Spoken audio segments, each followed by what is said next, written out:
nessa terça-feira. Muito prazer. Eu sou a Tatá. Esse é o nosso Quem Ama Não Esquece. Esse momento tão bom, tão gostoso, em que a gente pode conhecer um pouquinho mais de você e tudo que você viveu.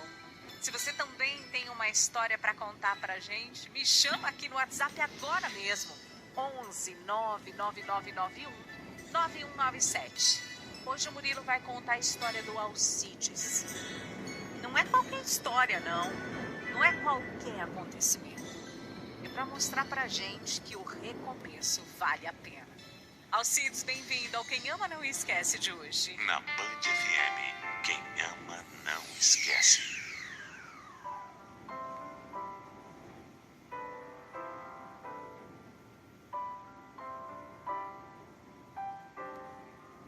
O começo do meu namoro com a Laila não teve nada de extraordinário. Eu não posso dizer que foi amor à primeira vista, ou que desde o primeiro minuto eu soube que ela era a mulher da minha vida. Não. A verdade é que o que a gente teve foi construído devagar, do jeito que tem que ser, sem nada exagerado, sem juras de eternidade, nada disso. Só a vontade de estar junto. Mesmo cansados, mesmo sem tempo, mesmo com a vida puxada, a gente gostava de fazer companhia um para o outro. Eu conheci a Laila no aniversário de um amigo. Ela estava com cara de poucos amigos, sentada perto da churrasqueira, e eu só fui puxar assunto, porque ou era isso, ou era ficar ouvindo piadas sem graça dos caras do trabalho. Aí, conversa vai, conversa vem, a gente foi se entendendo. Depois desse dia, a gente se encontrou mais algumas vezes. E um dia, quando eu percebi, a gente já estava namorando. Não teve um pedido oficial, nem uma data específica. Só aconteceu. A gente se encaixava nas coisas simples.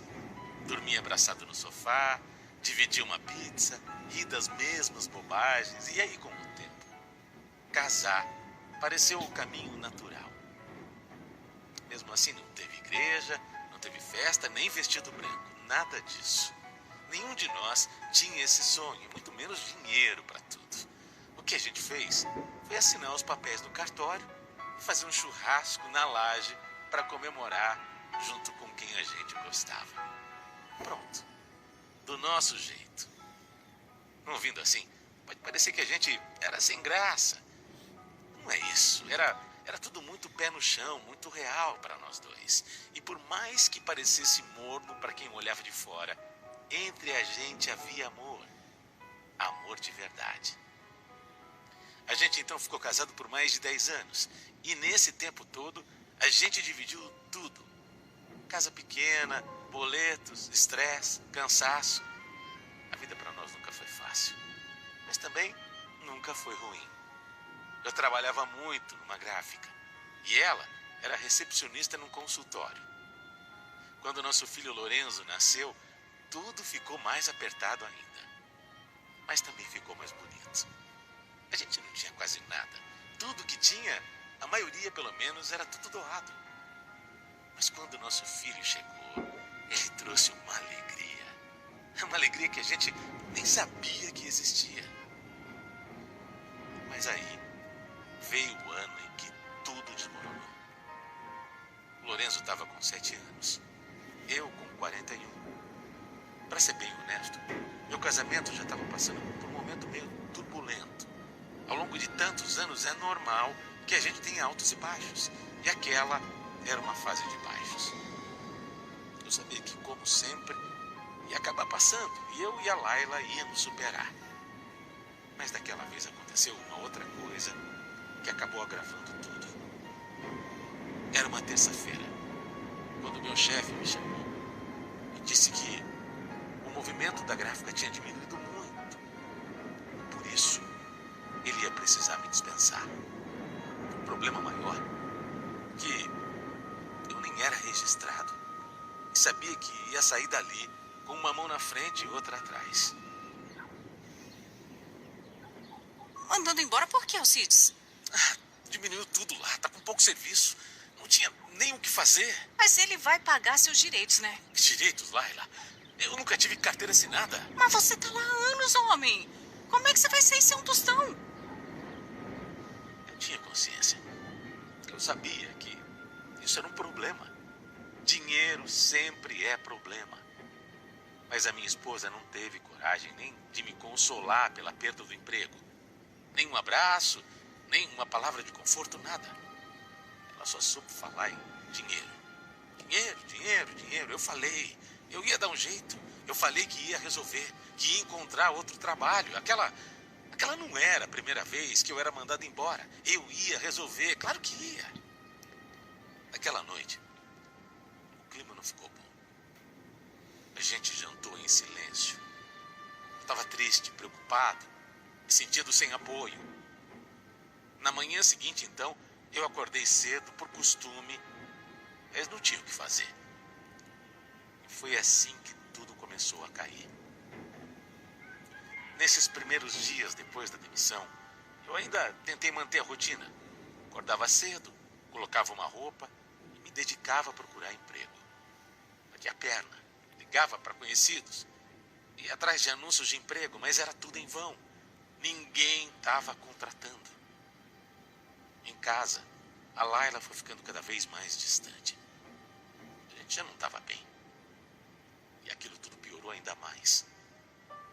O tempo ia passando, as contas chegando e o pouco dinheiro que a gente tinha foi acabando.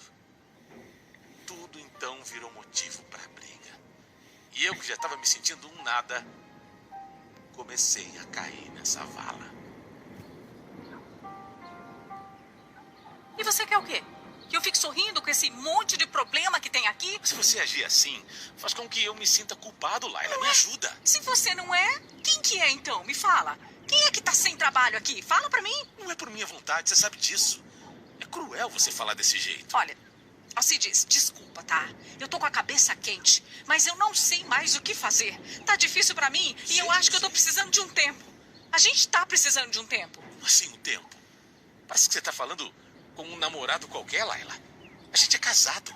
Casado há anos, tem um filho. Não existe isso de tempo. Então eu quero a separação. Aquela frase foi um soco no meu estômago. Eu fiquei parado na hora. Fiquei sem saber o que fazer, o que responder. Eu até quis discutir, implorar, conversar, tentar entender, fazer ela mudar de ideia, mas eu vi nos olhos dela que não tinha volta. Ela estava decidida. E quando a pessoa já decidiu, aí não adianta espernear. No dia seguinte, ainda com o mundo girando na minha cabeça, eu comecei a arrumar minhas coisas. Eu não queria que o Lorenzo visse a gente brigando mais. Aquilo já era muito doloroso pra gente, pra ele ainda mais. Eu não queria piorar. Eu saí de casa, só com uma mala e uma mochila. Como eu estava sem dinheiro e sem trabalho, eu só tinha a casa da minha mãe para ir. Voltar para lá. 41 anos. Depois de tudo que eu tinha construído, depois de anos que eu tinha saído, uma das coisas mais humilhantes que eu já vivi. Me senti um nada. Fracassado.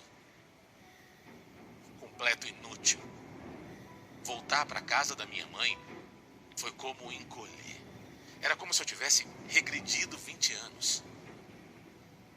Com isso, a depressão me pegou de jeito. Primeiro foi só o desânimo. Depois a falta de vontade de sair da cama. No começo eu ainda fingia que estava procurando emprego. Depois nem isso. Eu acordava tarde, às vezes tomava café, às vezes não. Aí eu passava o dia inteiro sem falar nada. Eu passava o dia inteiro olhando para o nada. Porque eu estava me sentindo um peso, um lixo. Fingir que eu estava procurando emprego virou mais cansativo que admitir que eu já tinha desistido. Eu não queria sair. Não queria falar com ninguém.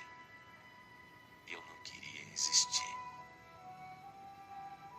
Meu filho, Lorenzo, ia me visitar aos finais de semana. Mas ele não gostava de passar muito tempo lá. Ele era pequeno, não tinha as coisas que ele gostava, não tinha espaço. Ele dizia que a casa da avó era triste. E eu só podia mesmo concordar. Minha mãe, coitada, até tentava disfarçar, mas eu percebia. Ela não falava diretamente, mas era no jeito de fechar as portas, nos suspiros, nos olhares, nos comentários agressivos, até nas indiretas. Ela não me queria ali. Pior, ela tinha pena de mim, eu via. Mãe, né? Eu sem dinheiro, sem trabalho, sem casa, sem casamento. Também tinha pena de tudo que eu estava passando. Eu tinha pena de mim. Meses se passaram. E aí, veio um sábado à tarde. Minha mãe estava gripada, meio mole, e não tinha feito nada para o almoço. Eu resolvi então ir para a cozinha para me distrair um pouco, para fazer alguma coisa. Antes de casar, eu gostava de cozinhar. Mas foi uma coisa que eu tinha deixado de lado. Não sei porquê. Naquele sábado à tarde, eu peguei tudo que tinha ali e fui improvisando. No final, saiu um almoço maravilhoso. Tão bom que até minha mãe, doente, veio pelo cheiro, comeu e repetiu. Eu gostei tanto de cozinhar, que no dia seguinte eu fui para a cozinha de novo. O Lorenzo foi me visitar e eu falei que ele podia escolher qualquer coisa que eu ia fazer. Ele escolheu então um filé à parmegiana. Eu fiz. Quando ele comeu, disse que era o melhor que ele já tinha experimentado. Olha, eu não sei explicar a você o que eu senti. Um orgulho besta, sabe? Mas parecia que pela primeira vez em meses eu tinha acertado. Eu tinha feito alguma coisa certa. Era como se pela primeira vez em muito tempo eu tivesse algum valor. Por que aquilo me deu prazer? Pequeno, né? Pequeno, mas aquilo me deu muito prazer. O prazer de cozinhar, saber que as pessoas tinham gostado. No dia seguinte, eu comecei a procurar vídeos na internet. Receitas fáceis, baratas, coisa para iniciante. Fui testando, inventando, errando, acertando, mudando uma coisa ali, outra aqui. E olha, ficar na cozinha virou a minha terapia. E foi cozinhando que eu comecei a voltar para mim. Foi aí que o Lorenzo, sem querer, me deu a ideia. Um dia, comendo uma comida que eu tinha feito, ele disse que estava tão bom aquilo que eu devia vender. Devia vender a minha comida. Pois aquilo ficou na minha cabeça. E eu resolvi ir atrás. Naquela fase, estava tendo uma obra no fim da minha rua. E eu fui até lá, ver com o pessoal se eles aceitariam umas marmitas. Até para experimentar. Não só aceitaram, como encomendaram para o dia seguinte. Olha, aquilo me animou de um jeito. Mas de um jeito. Todos os dias eu ia cedinho perguntar o que eles queriam comer. E depois eu cozinhava. Com o tempo, eu resolvi também abrir uma conta na rede social para divulgar o meu trabalho. No começo quase ninguém via. Mas eu estava empolgado. Muito. Virou marmiteiro, Alcides? Eu estou me virando, Laila. Eu descobri que eu gosto de cozinhar. Quem sabe não vira meu sustento, né? Sei. Você deveria era procurar um emprego para conseguir pagar a pensão pro teu filho. Eu vou pagar, você vai ver. Eu vou pagar, vai dar certo. Uhum. Espero mesmo.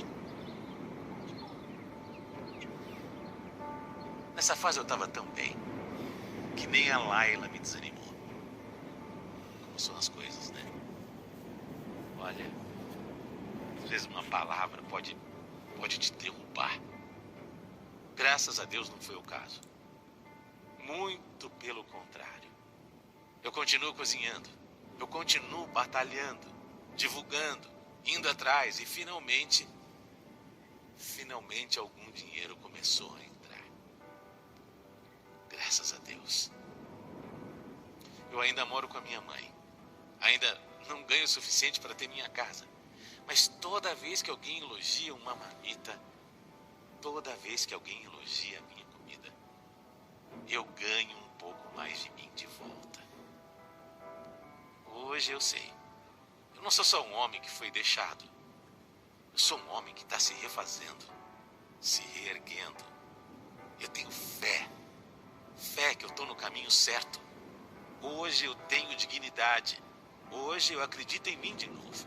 Hoje eu sei que o fim do meu casamento não foi o fim da minha vida. Não foi mesmo. E pela primeira vez em muito tempo, eu consigo olhar para o futuro sem medo. Porque eu estou conseguindo me reconstruir pelas minhas próprias mãos. Pelo meu próprio esforço. Pela minha fé em Deus. Eu estou me reerguendo. Com uma colher de cada vez. Mas com a certeza de que tudo o que eu tenho feito tem a força de Deus. Ele me ajuda. Me ajuda a chegar onde eu quero. E logo tudo vai ser diferente. E com certeza eu vou voltar a contar minha história aqui. Para mostrar a você que nunca dá para desistir.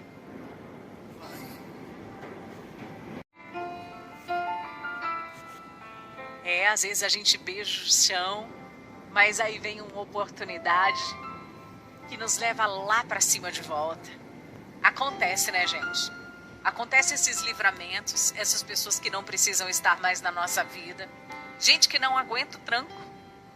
Tudo isso é ensinamento para a vida, tudo isso a gente leva, a gente aprende, a gente aprimora e faz a nossa vida ser melhor. Parabéns por sua história, Alcides. Ela é motivadora. É muito bom ouvir que você se superou. Parabéns e que você faça muito sucesso. 11 99991 9197. Se quiser, tem as redes sociais também, onde aqui no Instagram tem muitas mensagens. Deixa a sua também pro nosso querido Alcides. A Aparecida falou: gente, só eu peguei ranço dessa mulher. Cara, você é um guerreiro. Continue com o seu propósito. E algo me diz que quando você estiver no topo, ela vai querer aparecer se dizendo arrependida. Espero que você consiga realizar tudo que você quer. Mas, ó, fique longe de pessoas como a sua ex, hein? Oi, Lu. Em relação à história de hoje, ele não merecia ela. Só porque ele perdeu o emprego, ela se acha no direito de dar um pé nele. Mulher egoísta. Com certeza ele vai dar a volta por cima. E vai encontrar alguém que ame ele de verdade. Pode ter certeza disso. Beijo, meninas. Um beijo pra você. Alice falou assim: parabéns, coragem e fé sempre. Existem algumas situações que acontecem em nossa vida pra mudar, né? Mudar a gente pra melhor. Então acredite. Alice, um beijo pra você. Manda sua mensagem 11 99991 9197. Oi, Tatá, aqui é a Jéssica de Pirituba. Oi, Jéssica. E eu tenho um recado pra você, Alcides. Por favor, divulga a sua página.